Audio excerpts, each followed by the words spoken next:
Woody, Andy here again. I haven't done one of these for a while, but I made a video, probably one of the last videos that I made actually, about volunteering and what I've done and what I sort of tend to do in the ways of voluntary work. I don't consider it to be work, it's just stuff that I do that interests me, that I like doing. And I'm quite happy to do it for no money at all. Yes, I'd love to be paid for it if ever that opportunity arose, and maybe one day it will.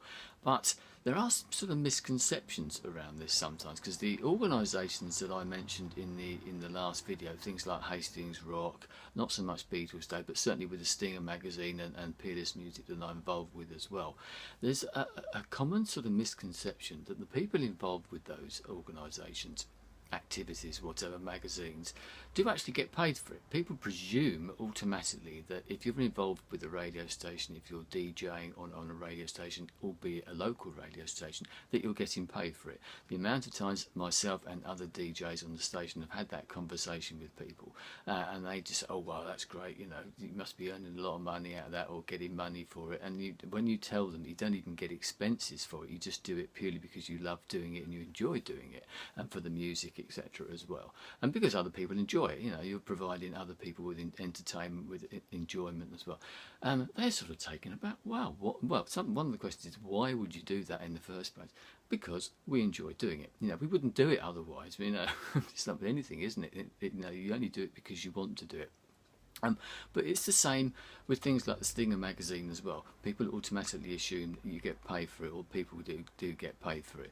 And generally they don't, because there isn't the money around. Yes, people, like all these organisations, they might apply for grants and things like that, as we have done with the sort of Fat Tuesday, Stinger type of organisation, and we're still applying for those type of things now. Hopefully some of those will come along, but we just got knocked back for one of them, and so, you know, it knocks you back a little bit, but that's the way of the world. But people automatically assume. We had an instance not long ago, actually, I'm not going to go into details, where one of the things that I'm involved with, we had an opportunity to team up with somebody else, and several things that I was a little bit uneasy with about it. You know, I mean, it may well have worked quite well, but one of the things that I said straight away is that these people seem to presume that we are all being paid for this, because you get to a point with a voluntary organisation and with events, and wherever you are, you've probably got events, whether they be music festivals or something like that, and they start off and they're usually volunteer led. People have to raise the money through sponsorship, advertising, or maybe just the odd little grant here and there which helps to pay for things,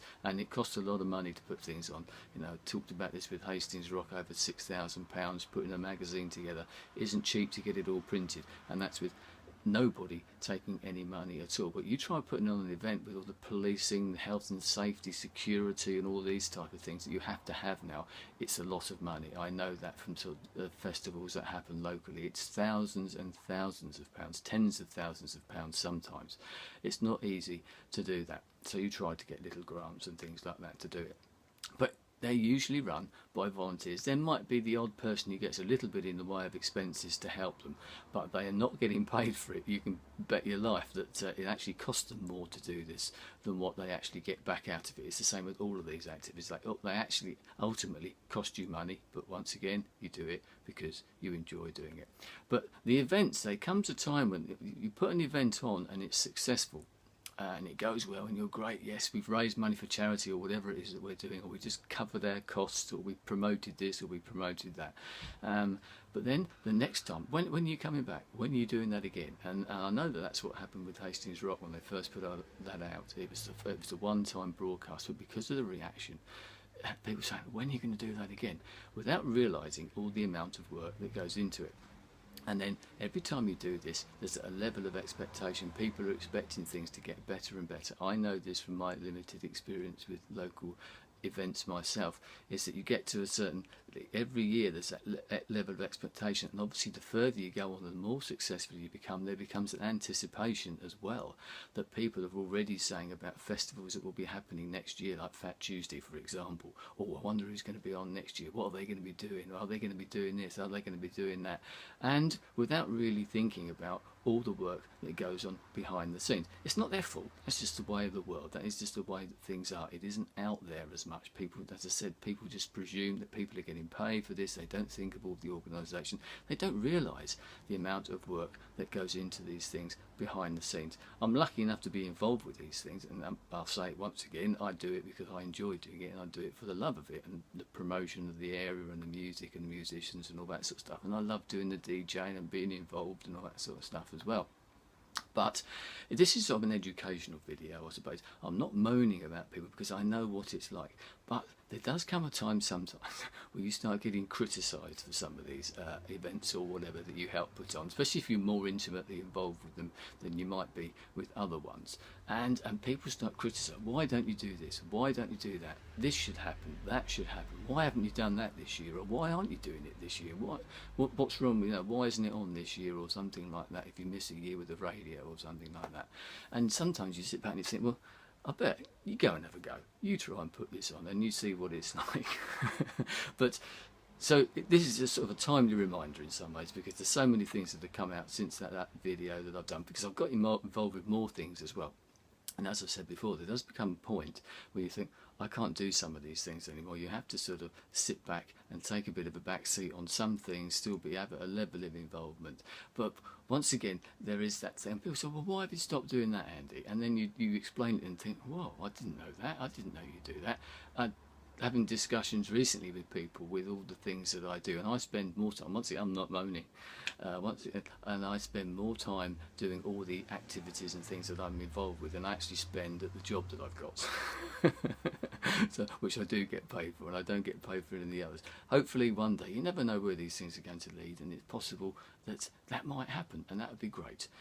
The grants start rolling, because in some things it only takes one thing to start the ball rolling, and then everybody else goes, well, actually, but that might be a good investment or something to put some money towards or whatever. A little fairy godmother comes down and helps you out, and then you can get to a point where you can actually make things more professional. I suppose in some ways, what I've said, people presume that you're a professional organisation, i.e. you're actually getting paid for it, is a vote of confidence. The fact that you hope you're probably doing something right, which is why people think that you are getting paid. So that's a bit of a pat on the back in that respect, and that's sort of a recognition, I suppose. But once again, going back to those events, is that you do reach a plateau.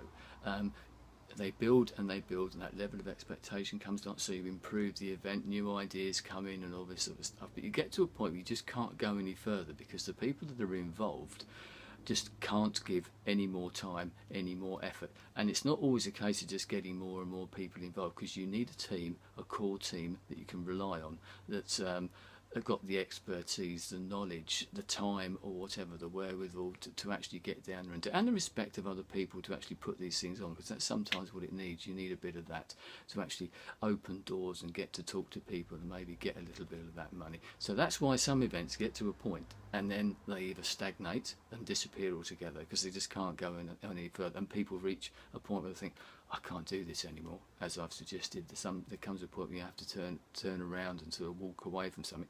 Things happen, life changes. We all have those sort of situations where we don't have the time. We might have it for a while and then it moves away. It's happened with people on YouTube, for example. Their life situation has changed, so they don't make videos anymore. And people say, why aren't they making videos? It's the same sort of scenario. There's a very good reason for it somewhere. Sometimes you reach a point and you think, no, something's got to give. And that's what it is. So hopefully that explains it a little bit. So don't automatically assume that anything out there that people are actually getting paid for it. They're doing it for the love of it, yes, and they're doing it because they enjoy it. And yes, I'm sure they'd all love to be being paid for it, because it might help them a bit. But also with that point, if you don't pay someone because you can't, that you can't necessarily expect them to do things that you would expect them to do if you were being paid for it. For example, with the Stinger magazine, there is a sort of sometimes when people aren't available, and you're hoping that certain writers or whatever will be there, but they can't be there because they've got other things going on in their life, whether it be courses or family issues or whatever it is. That's the way of the world. If they were being paid, it's a different matter. You might have a bit more sort of prodding them, and hang on a minute, we're giving you this amount of money. So there's that sort of side to it as well. So there you go. Bit of a longer ramble than I anticipated. Hopefully it's been a bit of an educational video in some respects, and I'd be interested to to hear any stories that you might have, whether you're involved with volunteer things, or maybe I've opened your eyes to something and you didn't realise what would happen. Maybe you'd like to invest in one of these type of things to make it better, maybe to keep the thing going, because there comes a point once again when all of the people turn around and say, I think we have to call it quits here. I know of events that have happened around the town here, and that's exactly what has happened with them. They get to a point, and I think, as I said, they get to that plateau, they got to a certain level, and then you have to make a choice. Do you stay where you are, or maybe give up altogether, or do you try and go professional and get some money in, if you can, to take it to the next level? Sometimes you don't necessarily always want to do that, and so a choice has to be made to go forward, to stop. Yeah, and there you go. So you may well recognise that with things that you've seen, and there's very good reasons for it. So don't blame the people behind it, generally, unless they'd run away with the money or something, if there was any money. Maybe there are other reasons behind it. Maybe they just couldn't give that time for whatever reason. Or find the people that were good enough to actually help with the event as well. Not everybody can do it with the best will in the world, and I've experienced that myself. You have people who've got great sort of ambition or whatever, and great, and they give their time and everything, but they're just not right for whatever reason. And it's sometimes you need to get a team together that works together, that gels together, and can put things on. That's not always easy either. Anyway, I will leave it there. Thanks for watching. Maybe you want to give me some feedback on what you've learned, hopefully, about this. Anyway, I'll speak to you again soon. Goodbye.